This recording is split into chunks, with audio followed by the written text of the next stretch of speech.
Je suis Frédéric Hugo, je suis le responsable technique de l'agence du court-métrage.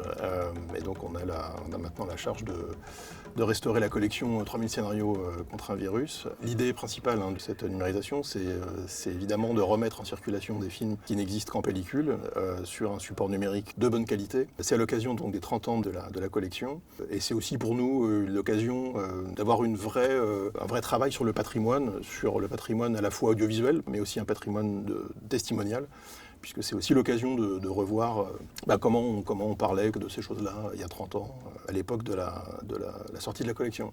Papa, je te présente Laurent. C'est un copain. On m'emmène au cinéma. Cette collection, c'était aussi l'occasion de travailler sur des films de cinéastes qui aujourd'hui sont très reconnus. C'est l'occasion de voir les tout premiers films de Klapisch. On a à la fois Daniel Gélin comme Kassovitz qui démarrait sa carrière à l'époque. Cette diversité-là, comme je disais, est vraiment aussi l'image de la diversité des messages et surtout de la manière de les convoyer, quoi. J'ai mon poisson qui est en train de mourir.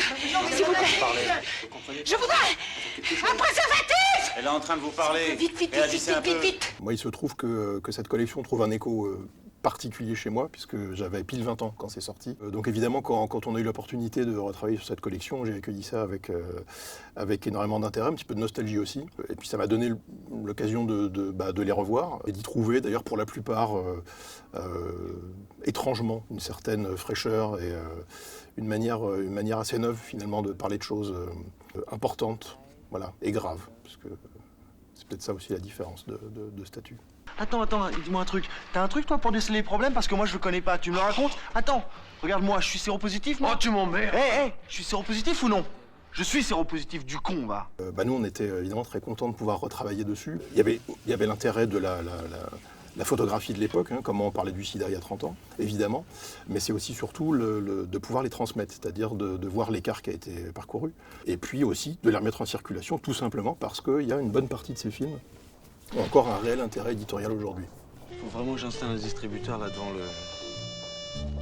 Ce sera plus simple, La difficulté principale sur la numérisation de cette collection, ça a été qu'on s'est retrouvé avec 30 films, avec 30 univers cinématographiques, 30 esthétiques, et qu'on n'avait pas les réalisateurs ni les chefs opérateurs sous la main. On a regardé que chaque film, on a pris énormément de notes, et puis on a suivi, on a mené toutes les opérations d'étalonnage avec Jérémy Chalon du CRIPS, qui a un petit peu été le fil rouge de tous ces projets, pour nous guider quand on avait besoin.